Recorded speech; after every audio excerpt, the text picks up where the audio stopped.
বিচার হয়? ফ্যাসিবাদের দোসর প্রশাসনের যারা যেখানে আছে সবগুলিকে বাদ দিতে হবে।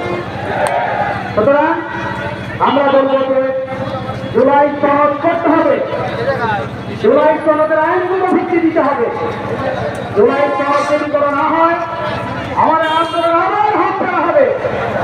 আমাদের শহীদ আহত, আমাদের যোদ্ধারা আবার তারা ইচ্ছাতে দিতে হবে।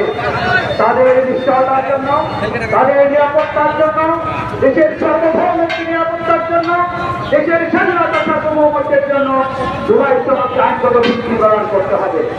আমাদের মন্ডলে আগামী দিনটি হবে আমাদের ঘোষণা, আমাদের একটি নতুন যুদ্ধ হবে। সেই যুদ্ধের প্রস্তুতি নিতে হবে। সেই যুদ্ধ হবে দুর্নীতির বিরুদ্ধে যুদ্ধ।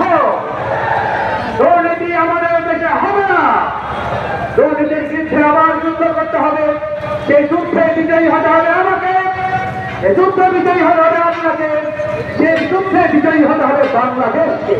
ইনশাআল্লাহ সেই যুদ্ধে আমরা বিজয়ী হবে, একটি দুর্নীতিমুক্ত বাংলাদেশ করবো আহ্বান জানিয়ে আমি আমার বক্তব্য এখানে শেষ করছি। খোদা হাফেজ। বাংলাদেশ জিন্দাবাদ, বাংলাদেশ জামাত ইসলামী জিন্দাবাদ।